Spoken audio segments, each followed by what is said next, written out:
Assalamualaikum warahmatullahi wabarakatuh. Selamat pagi. Di sini saya akan menjelaskan mengenai materi sistem kontrol setelah UTS. Yang kalau sebelum UTS kemarin dengan Pak Akif banyak belajar tentang materi sistem kontrol di sisi analog atau continuousnya. Nah, nanti yang setelah UTS ini kita akan banyak membahas mengenai sistem kontrol tapi dalam sistem diskrit atau digital seperti itu. Dan untuk pertemuan pertama ini kita akan membahas mengenai pengenalannya terlebih dahulu seperti apa itu sistem kontrol diskrit atau digital. Sistem kontrol digital atau diskrit ini ya merupakan gabungan dari sistem kontrol tetapi dalam sistem waktu yang diskrit atau digital. Ya, seperti kita tahu bahwa yang untuk saat ini dunia digital itu sangat berkembang sehingga akhirnya komponen-komponen yang lain juga harus mengikuti, seperti misalkan di sistem kontrol itu sendiri. Ya mungkin kalau misalkan dulu lebih banyak datanya itu berupa data analog atau continuous yang kemudian akhirnya sistem kontrol juga menggunakan data tersebut untuk mengontrol mengontrol aktuator yang kemudian akan memberikan inputan untuk plan ataupun proses seperti itu yang akhirnya semua prosesnya itu menggunakan sistem analog ataupun continuous. Tetapi ketika sekarang sudah beralih ke sistem digital, harus beradaptasi begitu.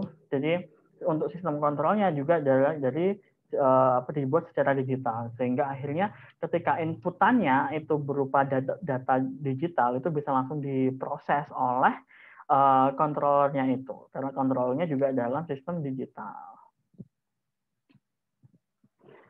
Kalau misalkan kita lihat, jadi antara dunia analog dan digital tuh perbedaannya seperti ini. Mungkin sudah banyak yang tahu ya. Jadi kalau misalkan analog atau dia continuous, itu datanya itu terus menerus tidak putus seperti itu. Tetapi ketika kita bicara dalam sistem digital, maka data yang analog tadi itu di situ istilahnya ada namanya sampling atau istilahnya pengambilan data per satuan waktu tertentu yang kita di sini sebut periode atau interval begitu ya gampangnya bilang. Jadi tiap satuan waktu tertentu datanya itu diambil kemudian di sini ditunjukkan dalam bentuk garis seperti ini. Yang kalau misalkan kita lihat puncaknya dari masing-masing garis ini akan membentuk sinyal analog tadi itu. Jadi sebenarnya kalau kita bilang representatif ya hampir sama. Kalau hampir sama, tetapi untuk yang digital di sini persatuan waktu saja. Ketika satuan waktunya ini sangat kecil, maka yang itu akan kembali ke sistem analog, akan seperti sistem analog kalau misalkan kita lihat.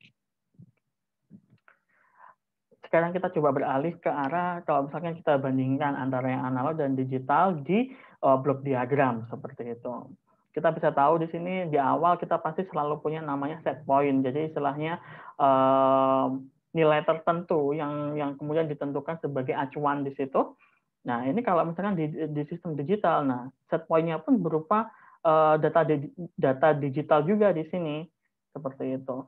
Nah, kemudian set point-nya ini yang kemudian akan dibandingkan begitu dengan nilai tertentu dari sensing elemen yang kemudian akan kita dapatkan error atau mungkin selisih begitu ya. Selisihnya inilah yang kemudian jadi input bagi controller untuk akhirnya memberikan perintah ke aktuator atau sesuatu yang di sini bergerak berarti yang kemudian dari aktuator ini akan memberikan perintah ke proses ataupun plan seperti itu. Jadi prosesnya seperti itu. Nah kemudian hasil dari proses atau plan inilah yang kemudian di situ banyak parameter yang dijadikan acuan untuk dibandingkan lagi nih dengan set point-nya tadi. Makanya akhirnya muncul namanya sensing element. Jadi sensor dan kawan-kawannya itu di sini perannya yang tujuannya untuk mendeteksi menangkap parameter-parameter penting yang kemudian dibandingkan dengan set point. Nah, bedanya kalau di sistem digital berarti di sini ada proses yang harus ada jembatan seperti itu antara misalkan kalau di sini controllernya sudah berupa digital controller, sehingga data yang dihasilkan merupakan data digital. Tetapi ketika akhirnya kita di sini berhubungan dengan aktuatornya atau final control element ya di sini dibilangnya disebutnya, itu tetap nanti yang dibutuhkan adalah data analog untuk akhirnya memberikan perintah ke aktuator, sehingga perlu ada jembatan tadi itu yang sering kita sebut namanya DAC, yaitu digital to analog converter. Jadi yang dari analog di sini akan kita ubah menjadi digital, kebalik, dari digital diubah menjadi analog agar data yang tadi dari outputnya digital converter mampu memberikan perintah ke aktuator. Hal ini juga terjadi ketika tadi itu parameter-parameter penting yang dihasilkan dari plan ataupun proses di sini kemudian dideteksi oleh sensing element yang kemudian hasil dari sensing element di sini berupa analog tadi ya Mas Yan, karena dari output dari DAC tadi ada analog masuk ke aktuator dan proses masih analog, di sensing pun juga di sini masih analog. Nah, tetapi ketika kita ingin membandingkan lagi nih dengan set point ya, di sini ada negative feedback. Di sini set point-nya sudah digital kalau di sistem digital, makanya hasil output dari sensing element tadi itu harus kita ubah dulu dari analog ke sistem digital menggunakan ADC, yaitu analog to digital converter. Nah, jadi seperti itu ya. Jadi ketika memang kemudian blok diagramnya ini digeser ke sistem digital, maka perlu ada di sini perubahan sistem yang dari analog to digital ataupun digital to analog untuk menyesuaikan sistemnya dari sistem analog ke sistem digital. Seperti itu.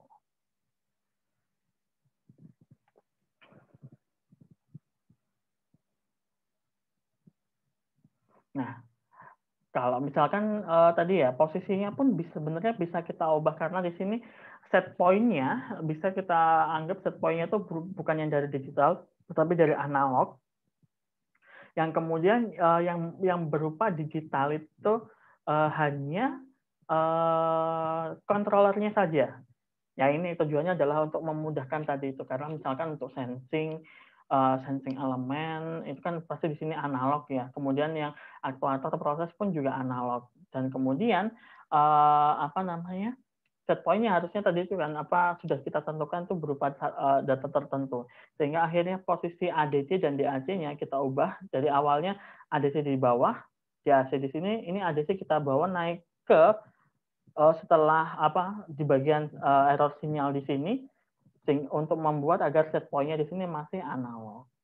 Nah, seperti ini. Jadi yang dibandingkan ini sama-sama analog, kemudian baru masuk ADC, dari ADC ke controllernya, ini digital controller, kemudian DAC, baru kemudian kembali ke analog lagi. Nah, seperti itu. Tapi kalau ini karena sudah muncul ADC dan DAC, disebutnya sistem digital. Jadi seperti itu. Digital control system. Nah, kemudian tadi itu. Ada kan namanya tadi ketika dari analog mau diubah ke digital, di situ kita akan membuat sampling begitu, ada sampling tiap satuan waktu tertentu atau interval waktu tertentu yang kita sebut periode tadi itu. Di sini ada namanya zero order hold. Jadi istilahnya untuk ketika kita sampling satuan waktu tertentu, nah itu untuk ke sampling selanjutnya itu kan harusnya kan kayak semacam garis-garis begitu. Tapi di sini agar istilahnya terus nyambung begitu. Nah, itu disebut namanya staircase function atau fungsi tangga yang di sini kita istilahnya nilai tadi yang kita dapatkan itu di hold sampai ke nilai yang selanjutnya baru kemudian dilanjutkan seperti itu sehingga membentuk suatu tangga. Yang ini kembali lagi ya, yang tujuannya di sini dari sinyal digital dari controller mau dibuat berhubungan seperti itu. Secara matematis bisa dituliskan seperti ini. Jadi YH dalam satuan waktu T itu sama dengan Y nilai yang sebelumnya jadikan istilahnya di hold gitu ya sampai K sama dengan K-1. Jadi kalau kita kembali di sini, jadi ini yang nilainya berapa sekian, kalau misalnya kita ngitung yang selanjutnya itu akan nilainya sama dengan yang sebelumnya. Jadi ditahan dulu agar nilainya sama. Nah, ini, seperti ini cara penulisannya. Nah, kemudian di mana sih posisinya dia yang 0 volt itu? Nah, di sini dia di AC-nya ya di sini berarti posisinya ketika dari digital dikembalikan ke analog karena tadi kan udah continue tapi bentuknya tangga. Seperti itu. Jadi ini ada samplingnya di sini, ini ada samplingnya di sini ADC-nya. Terus kemudian ini kalau ini masih yang tipe yang pertama tadi ya. Di sini ada DAC-nya, dari digital kembalikan ke analog, kemudian ke ini aktuator dan proses.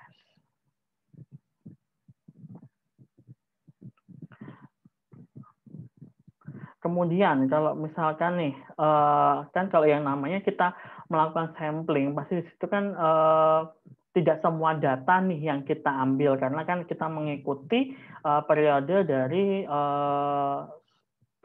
periode samplingnya begitu, sehingga akhirnya ada beberapa data yang hilang. Nah, kita harus hati-hati nih di sini ketika kita menentukan periode samplingnya itu seperti apa.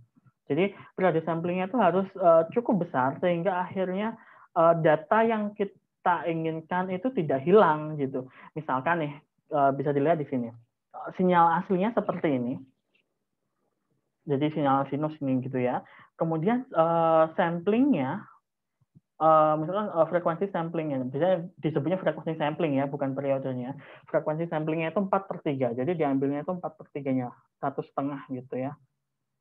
1/3, 1/3 per cycle.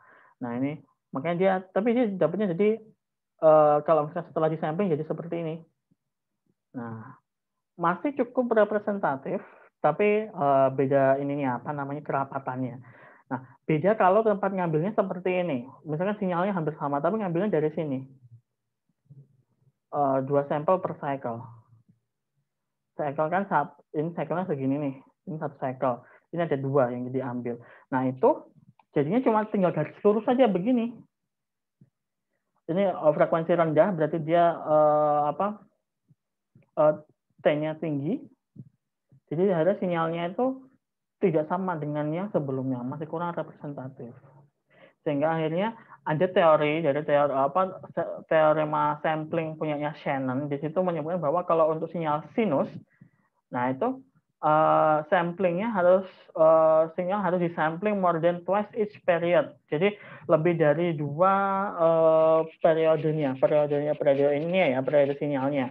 Situ untuk akhirnya dia mampu merecover sinyal aslinya. Jadi memang harus ini apa namanya 2 kalinya begitu. Dan kalau misalkan frekuensi atau mungkin kebalikannya, frekuensi samplingnya harus 2 kali frekuensi dari sinyal sinusnya agar kemudian mampu merepresentasikan sinyal aslinya. Nah, kalau misalkan frekuensinya ini terlalu rendah, nah ini dapat menimbulkan counter problem bahwa kalau misalkan apa ya di situ yang seharusnya sudah mampu bisa diterima, tapi karena frekuensinya nggak bagus, tadi frekuensinya terlalu rendah begitu, sehingga mempengaruhi sistem kontrolnya. Nah, tadi seperti yang sudah termasuk apa ya perbedaannya, kalau misalkan di sistem analog kita mengenal namanya transformasi Laplace. Nah, kalau misalkan di sistem digital kita akan kenal dengan namanya transformasi Z begitu. Jadi transformasi Z ini merupakan tool matematis yang digunakan untuk menyelesaikan ini linear difference equation atau istilahnya persamaan diferensial difference linear dengan koefisien konstanta dalam waktu diskrit. Nah, kalau misalkan yang transformasi Laplace dalam waktu dalam domain waktu yang kontinu seperti itu. Kalau misalkan di Laplace itu lebih banyak turunan ya jatuhnya atau mungkin integral. Nah, kalau misalkan di sini menggunakan sigma nantinya. kalau misalnya kita punya fungsi nih di sini, fungsinya FKT seperti ini. Kalau misalkan kita transformasi Z, maka akan jadi F besar Z, nah akan muncul seperti ini. Sigma K mulai dari 0 sampai tak hingga.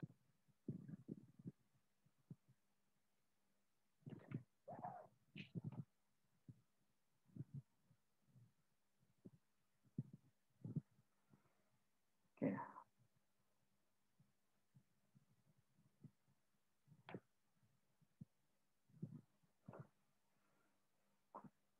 Oke, saya ulangi lagi tadi karena terputus.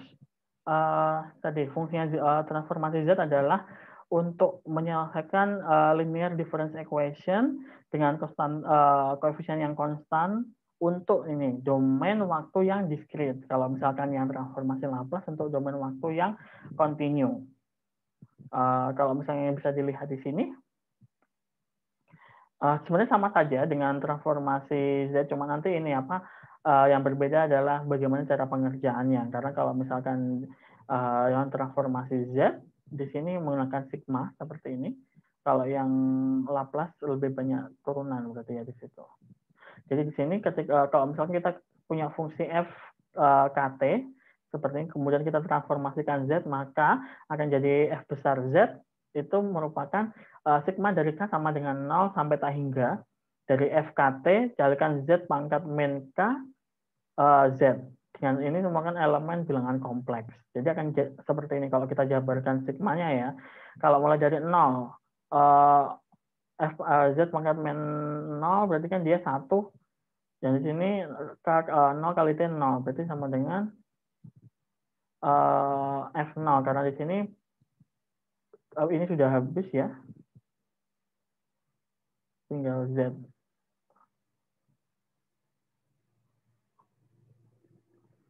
Kemudian yang kedua, F kayaknya tinggal 1, Z pangkat min 1. Nanti kalikan Z ya ini sepertinya. Coba cek ke slide selanjutnya. Nah, ini akan kita coba kalau misalkan kita punya masing-masing fungsi seperti ini merupakan fungsi-fungsi yang sering digunakan untuk mengecek apa namanya mengecek transfer fungsi begitu ya, untuk tes input signal untuk mengecek sistem untuk menganalisis suatu sistem. Ada yang impulse ini cuma 1 nilainya seperti ini, ataupun step nilainya sama terus dengan periode tertentu, ataupun ramp dia akan naik dengan periode yang sama, ataupun sinyal sinus. Nah, ini kalau misalnya kita transformasi Z dari masing-masing fungsi ini, maka akan jadi, ini akan ada contohnya.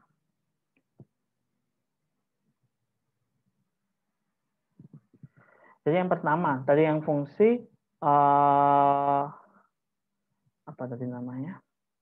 Impuls dulu. Impuls cuma 1 nilainya, maka ketika ditransformasi Z ya kembali lagi 1.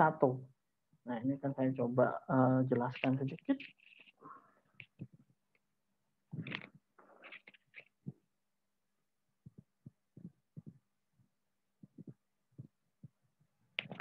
Nah, ingat-ingat tadi rumusnya. F, sebentar warnanya.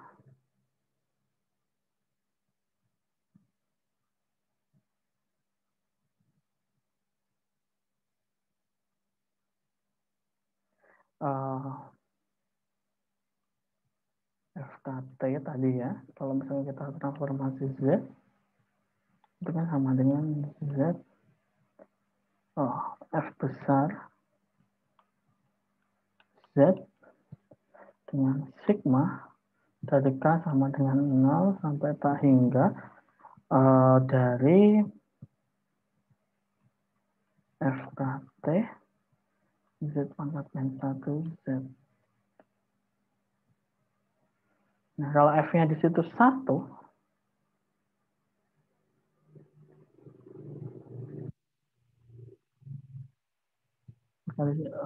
di sini FKT-nya, maka di sini akan muncul ketika K-nya 0, Dia nilai cuma satu doang, jadi cuma satu, langsung satu begini. Ini Z pangkat min 1 kali Z. Ini berarti tinggal satu. Kayak begitu, karena cuma satu nilainya untuk yang impuls. Ini yang impuls ya. Kemudian kedua, kalau misalkan dia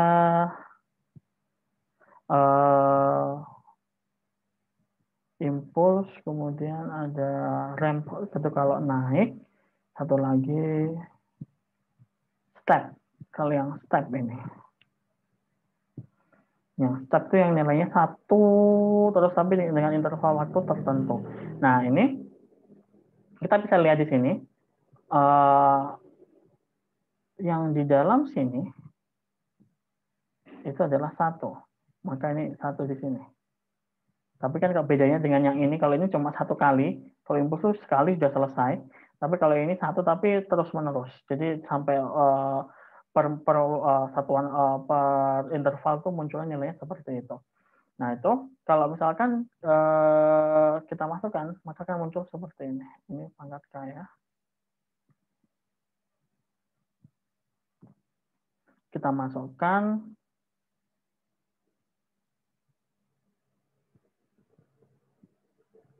Ini kalau misalnya kita jabarkan ya, saya taruh ke atas. 1 kali Z pangkat min 1 plus 1 kali pangkat Z-nya pangkat 0 dulu.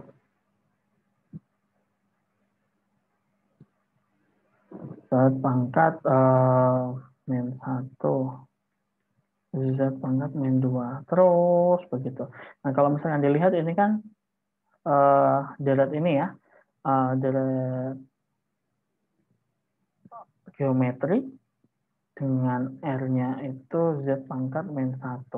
Nah kalau misalnya kita hitung ini barisan geometri deretnya, berarti dia jumlahnya S-nya, S tak hingga ya, itu berarti 1 per 1 min R. 1 per 1 kuadrat Z min 1. Nah ini kan sama dengan ini. Nah, kemudian kalau Z pangkat min 1-nya kita jabarkan akan jadi seperti ini. Selama Z pangkat min 1 di mutlak itu kurang dari 1. Kemudian ini kalau eksponensial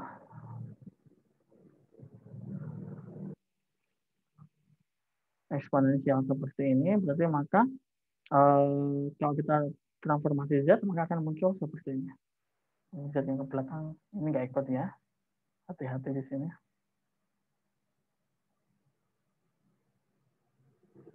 Misalnya tadi ini berarti ini Z-nya pangkat 0, ini nggak ikut ya. 1 kali 1 sama dengan 1. Nah yang ini hati-hati, yang kita masukkan cuma yang ini. Dia masuk di sini. Terus kemudian Z pangkat min K. Maka kalau misalkan ini K-nya kita keluarkan akan jadi seperti ini. E pangkat min AT, Z pangkat min 1, ini dikurung pangkat K. Seperti itu. Nah ini bisa kita jabarkan sebenarnya. Maka kan nanti endingnya akan jadi seperti ini. Nah itu tadi contohnya.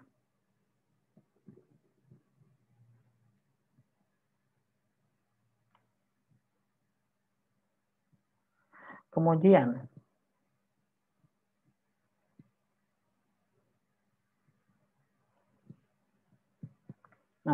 itu tadi beberapa contohnya yang kemudian sebenarnya sudah dibuatkan rangkumannya sebagai berikut.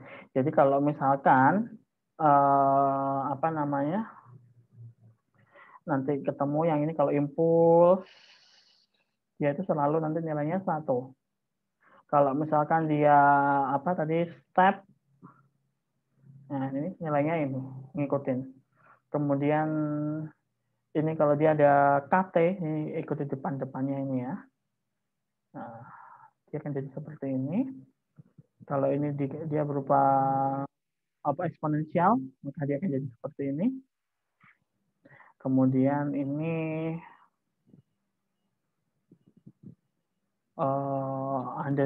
ini harus sama ya, ini K-nya di sini sama di sini. Hati-hati. Nah ini merupakan tabel yang akan sangat penting yang akan kita pakai nantinya sampai ke materi-materi selanjutnya. Jadi dicoba diingat-ingat, mungkin bisa juga dibuktikan bagaimana caranya dari fungsi ini kalau ditransformasi Z bisa jadi yang seperti ini.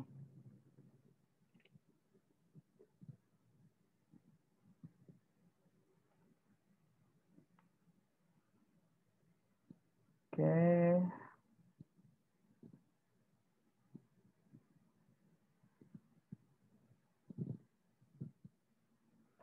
Nah, sekarang sifat-sifatnya apa saja? Nah, sifat-sifatnya ada penjumlahan dan pengurangan untuk ini ya, transformasi Z. Untuk penjumlahan dan pengurangan ini mostly sama. Jadi kalau misalkan di dalamnya di sini ini ada penjumlahan, ada penjumlahan gitu, maka dia sebenarnya nanti sama dengan penjumlahan ini apa transformasi Z-nya. Jadi tidak terlalu berbeda dengan apa yang sudah kita pahami untuk di sistem yang lain. Terus kemudian ada multiplication by a constant. Jadi kalau misalnya dikalikan dengan suatu konstanta tertentu, ini di dalamnya, ternyata juga sama. Nanti transformasi Z-nya akan dikalikan dengan konstanta tersebut. Nanti ini sebenarnya bisa kalau misalnya kita kembalikan ke apa namanya tadi rumusnya transformasi Z tadi. Nah ini kan seperti ini. Ini fungsinya. AEK kalikan Z pangkat min K, kemudian ini masuk ke sigmanya. Nah kalau kita jabarkan kan berarti A E0 Z pangkat 0 plus A E1 Z pangkat min 1 etc. Nah ini kalau misalkan kita buka kan tinggal A E0 plus E1 Z min 1 dan seterusnya. Nah ini kan sama dengan A EZ. Nah, seperti ini. Ini multiplication dengan suatu konstanta tertentu. Kalau kemudian ini translasi, jadi dia digeser gitu ya. Nah ini yang kemudian hati-hati bedanya menambahkan di sukunya dengan menggeser posisinya. Nah, ini yang harus hati-hati. Jadi kalau misalkan di sini digeser sejauh n begitu, maka dia akan jadi seperti ini. Ini transformasi Z-nya atau digeser ke depan sejauh n. Ini jadi seperti ini. Bagaimana kok bisa seperti itu? Nah, di sini akan dijelaskan. Di sini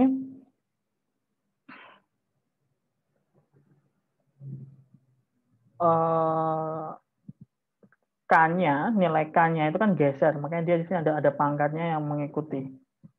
Jadi kalau misalnya kita jabarkan lagi, balik lagi ke rumusnya tadi ya, sigma K mulai dari 0 sampai tak hingga, berarti di sini ada Z pangkat K.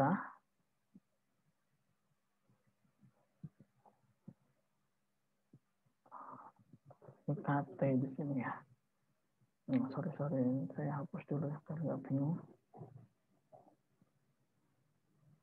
Di sini pangkat T, Z pangkat min K.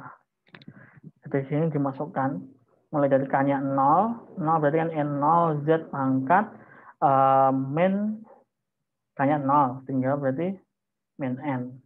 Terus kemudian E1 Z pangkat min K-nya 1 ya, min 1 dan sudah seterusnya. Nah kalau misalkan kita ambil Z pangkat min N keluar, maka yang di dalamnya tinggal sisa EZ begitu.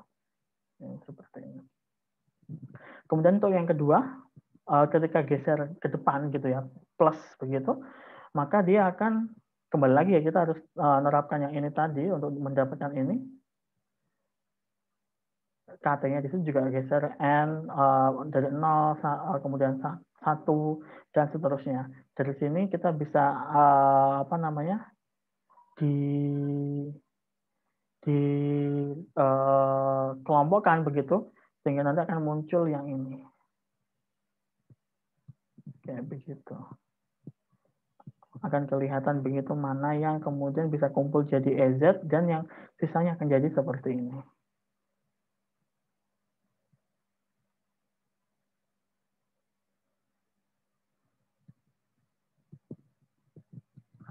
Kemudian ada complex translation. Nah, ini kalau ada kompleksnya, geser di bilangan kompleks begitu ya. Hati-hati. Di sini sebenarnya mengikuti dia sebenarnya. Cukup ini apa nggak terlalu jauh beda, cuma di sini hilangkannya seperti itu. Kemudian initial value-nya, kalau misalnya awalnya berapa nilainya, nah ini menggunakan limit seperti ini. Kemudian final value-nya pada waktu di posisi tak hingga, nah itu nilainya ini.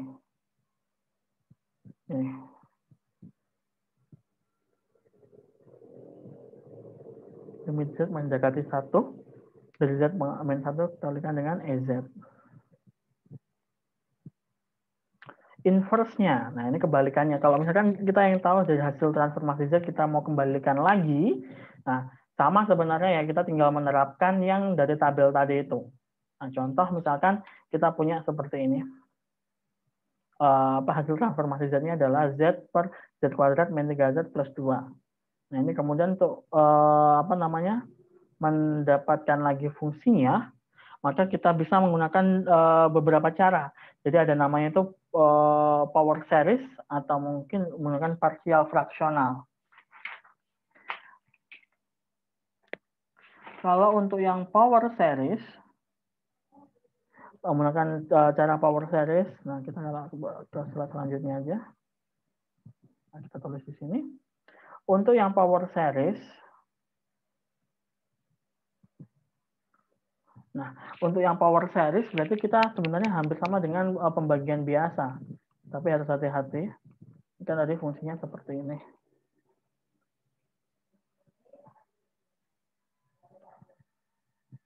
Nah, saya hapus dulu.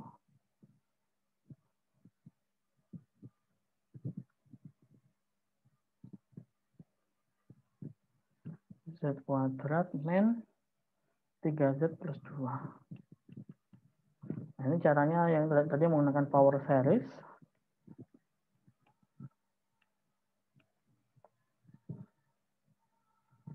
Kita bisa menggunakan pembagian. Jadi sini Z kuadrat min 3Z plus 2. Nah, ini Z dibagi itu. Caranya bagaimana? Misalkan ini, agar bisa kembali ke Z, kita ambil pangkat terbesar, kan berarti di sini harus dikalikan dengan Z pangkat min 1. Nah, ini kita tuliskan di bawahnya tinggal Z min 3 plus 2Z pangkat min 1. Sama seperti pembagian biasa gitu ya. Ini dikurangi habis, ini tinggal 3 min 2Z pangkat min 1. Terus kemudian biar habis lagi, di sini harus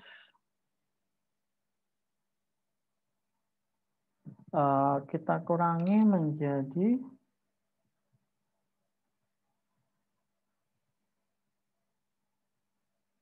sepertiga. Biar habis tinggal muncul angka 3-nya berarti 3 Z pangkat min 2. Ini habis tinggal 3. Terus ini plus 9 Z pangkat min 1 min 6 Z pangkat min 2. Dikurangi, di sini min 11 Z pangkat min 1 plus 6 Z pangkat min 2. Satu kali lagi, di sini berarti plus 2. Oh, sebentar, ini di sini min 11 ya, berarti di sini harusnya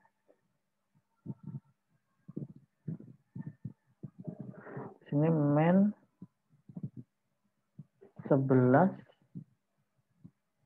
Z pangkat min 3. Jadi di sini min 11 Z pangkat min 1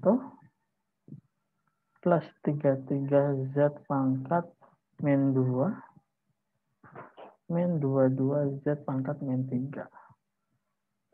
Nah, ini akan jadi 6 min 27 Z pangkat min 2 plus 22 Z pangkat min 3. Dan seterusnya. Nah, ini dari sini, maka ini belum selesai ya. Hasilnya, dari hasil yang ini ya, ini kita namai F bintang S. Jadi masih di domain S dulu, karena belum domain T, kita pindah ke domain S, baru kemudian ke domain T. Di sini Z pangkat min 1, berarti dia E pangkat min TS. Kemudian kalau ada pangkat min 2, itu ini plus 3 ya harusnya. Plus 3 E pangkat min 2 TS.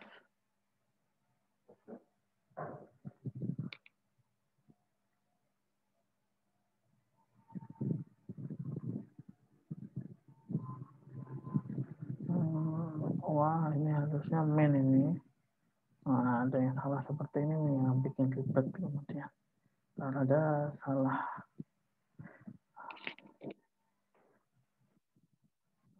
harus diperbaiki dulu. Ada salah satu angka yang salah, berarti ini min. Berarti sini tinggal 7 Z pangkat min 1 plus 6 Z pangkat min 2. Yang ini kemudian ini juga jadi 7.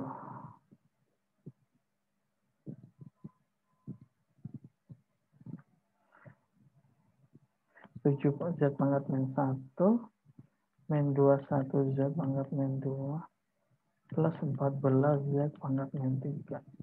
Dikurangi, berarti di sini 27 Z pangkat min 2 min 14 Z pangkat min 3. Oke, benar. Di sini berarti tinggal yang ini 7, ini diubah jadi 7E pangkat. Nah, ini pangkatnya berapa? Min 3 TS. T-nya itu periodenya. Ini masih domain S. Sekarang kita bawa ke domain T. Ke domain T berarti tinggal mengubah nih. Nah, fungsi delta T plus 3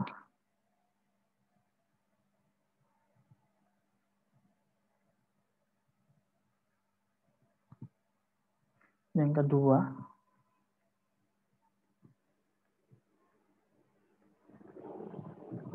oke, seperti ini fungsinya, tapi ini masih terus ya sebenarnya, ini kecil. Ini untuk yang power series. Nah, hati-hati ketika ini yang ngubah yang pertama dari hasil ini kan masih pembagiannya, masih transformasi Z, diubah ke domain S dulu, baru ke domain T. Ini yang harus prosesnya. Sekarang kita coba menggunakan cara yang kedua. Saya hapus. Yang kedua yaitu menggunakan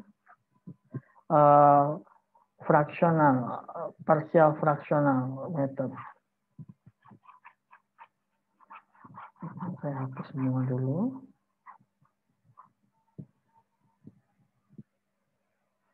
Oke. Yang kedua saya menggunakan partial fractional method. Dengan partial fractional method di sini kita mau mengubah nih dari fungsi yang ada menjadi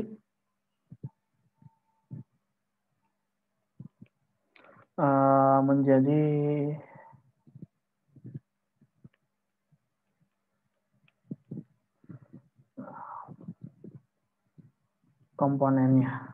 Ini kan min 2, Z min 1, Z. Nah, ini kita mau pecah jadi 2 begini.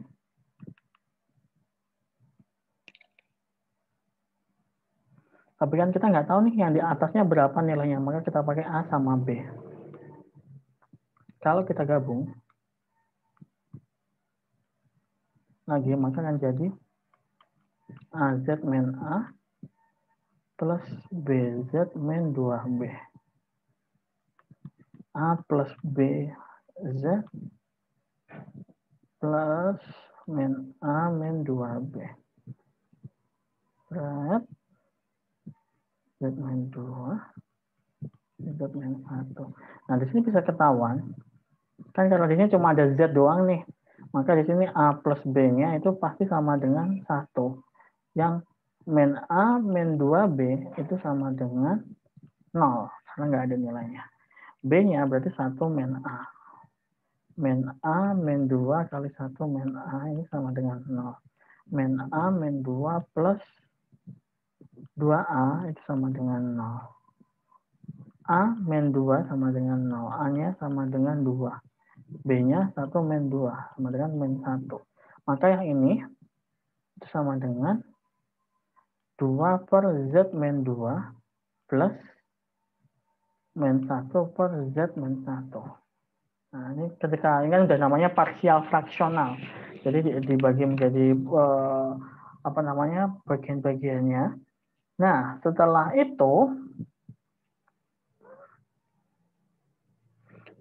jadi bagian-bagiannya, kemudian kita harus ubah dari ini kan EZ ya di sini ya. Kita ubah menjadi bintang di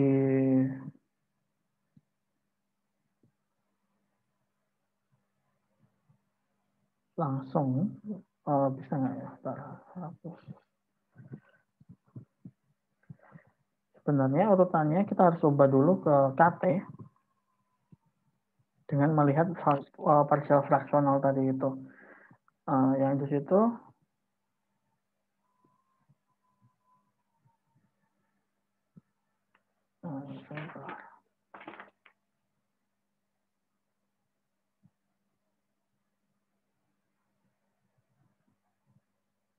kalau yang ada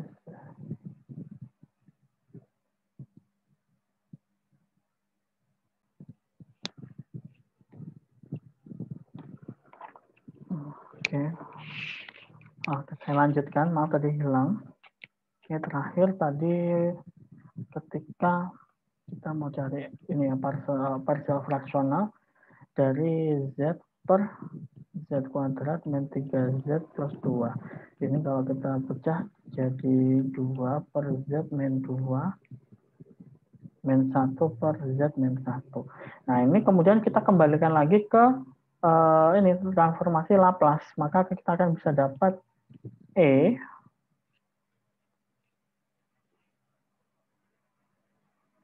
nah ini yang 1 per ini berarti E pangkat ini.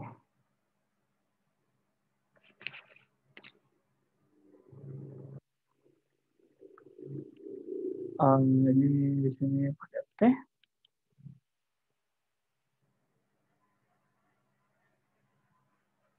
Oh, masih S dulu deh biar nggak pindah. Jadi di sini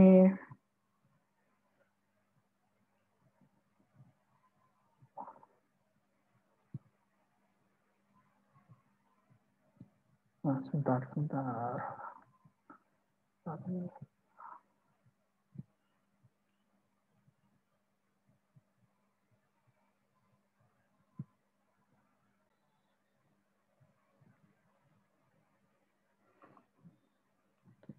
Saya ulang lagi. Tadi Z per Z kuadrat min 3Z plus 2. Nah, sebentar.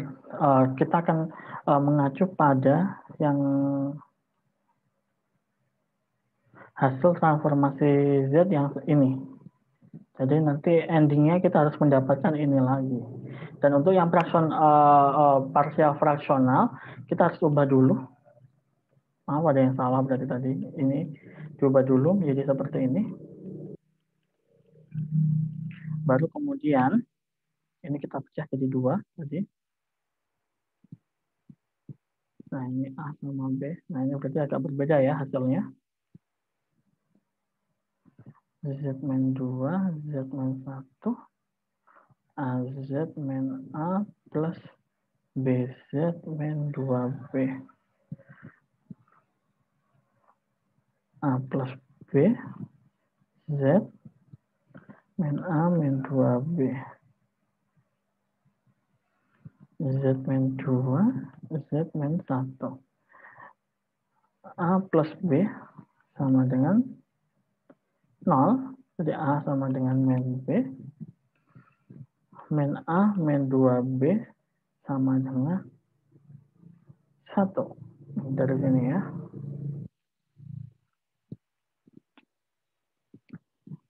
A min B. Min A sama dengan B.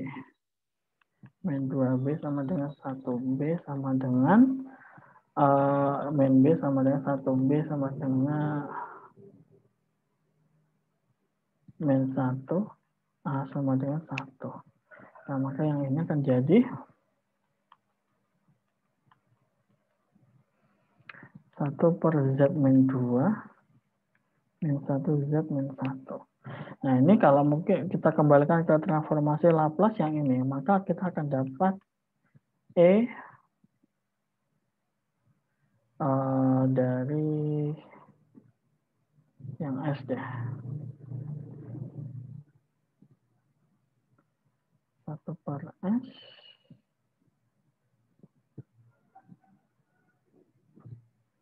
in 2-nya. Saya agak ragu-ragu nih yang ini.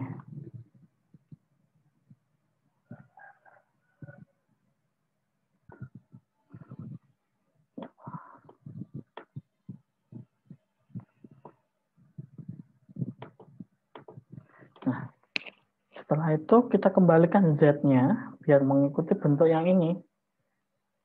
Z sama dengan Z per Z min 2 min Z per Z min 1. Baru kemudian setelah itu menggunakan tabel yang tadi, maka kita akan dapat nih di sini KT-nya, maka di sini 1 karena pengalinya yang atas 1 per dikalikan 2 pangkat K min 1 kalikan 1 pangkat K.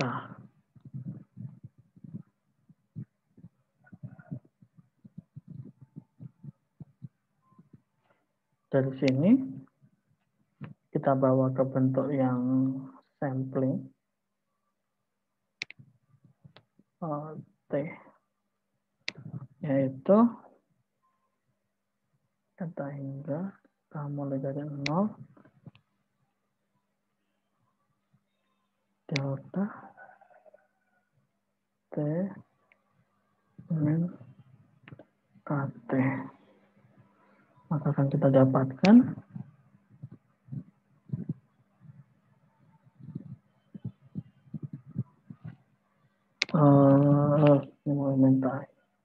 ini minta hingga ya, beda sama tadi.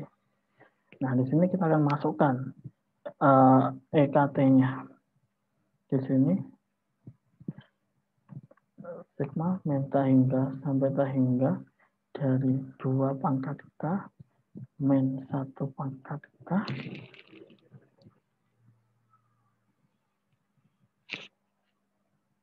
dan delta T min KT. Mau kita masukkan K-nya.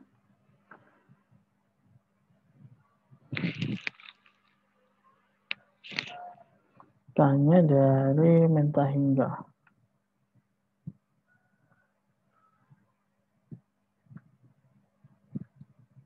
Pangkat minta hingga delta. Dan dari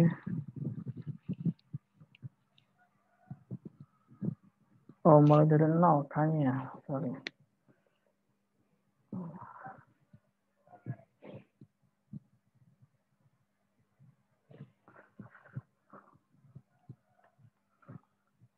pangkat 0 min 1 pangkat 0 delta T.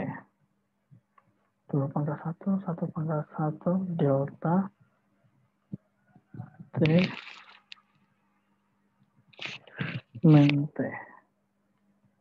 Nah, terus seperti itu. Nanti kalau ini kan jadinya 2 pangkat 0, 1 pangkat 0, 1 habis, tinggal yang bagian yang kedua. Jadi 1 delta T pangkat T.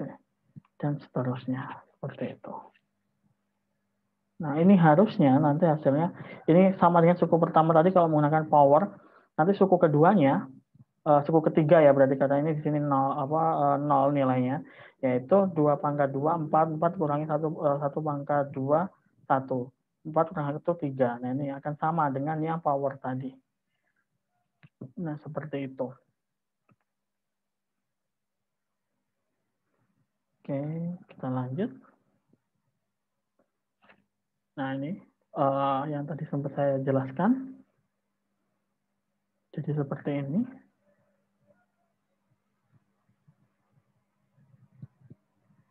Ini kan diubah dulu, dipindah ke bawah, terus kemudian dipecah jadi 2 dengan cara yang tadi, terus kemudian di inverse transformasi Z. Maka akan dapat seperti ini.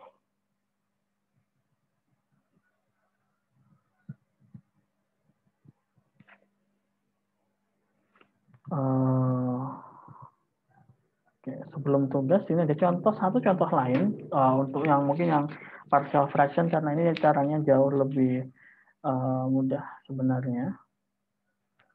Kalau misalkan kita punya FZ 0,5Z per, nah ini udah difaktorkan ya, 7. Nah, maka kita harus ubah dulu Z-nya dibawa ke bawah, terus kemudian menjadi seperti ini. Kita pecah jadi 2 seperti yang tadi.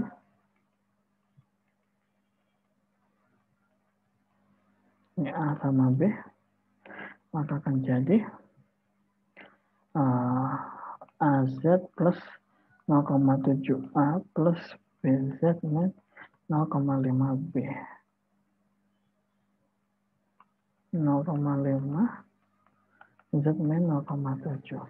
Maka di sini A plus B itu sama dengan 0. 0,7A plus min 0,5B itu sama dengan 0,5. A sama dengan min B. Maka di sini akan jadi min 0,7B min 0,5B sama dengan 0,5.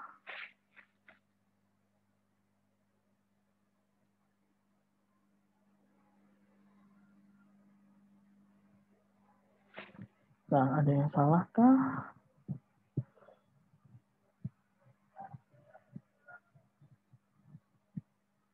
Oh, ini minus nih harusnya nih.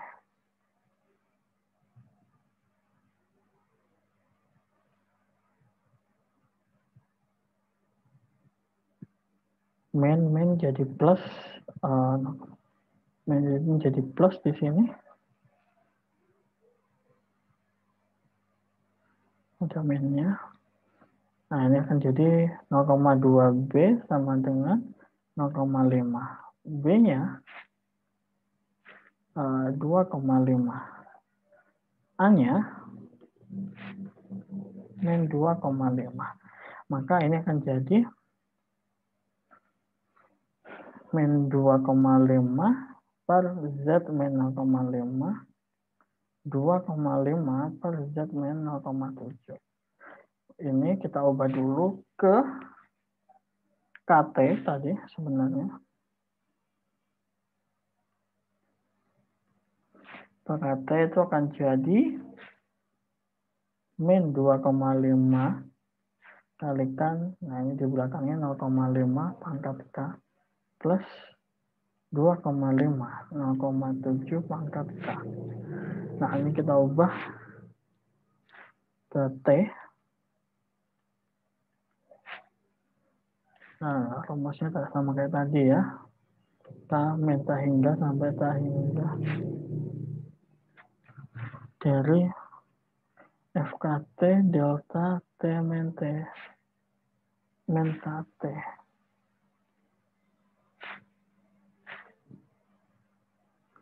Ini akan jadi sigma ta min ta hingga sampai ta hingga. Jadi kita masukkan min 2,5 kali 0,5 pangkat K plus 2,5 kali 0,7 pangkat K delta T min KT. Ini akan jadi, kita mulaikan dari 0, min 2,5 kali 0,5 pangkat 0 plus 2,5 0,7 pangkat 0 ini dikali dengan delta T. Nah, ini akan jadi, ini kan 0, jadi di sini tinggal tanda suku keduanya. Kalau ini hasilnya yang ini 0. Nanti suku keduanya dimasukkan. Nah, caranya seperti itu. Nah, untuk agar lebih paham nanti coba dikerjakan soal berikut. Nanti kemudian akan bisa dikumpulkan di aula. Ada 8 soal. Nanti 4 soal di sini apa namanya? Digunakan untuk ini. Kita cari step by step seperti ini. Dari FT sampai ke FZ tanpa melihat atau tanpa menggunakan tabel. Secara analitik seperti apa? Nanti gampangnya ke arah yang seperti ini, diarahkan ke yang ini untuk bisa memudahkan. Kemudian yang kedua adalah tadi menggunakan partial fraction expansion atau method untuk keempat fungsi transfer berikut.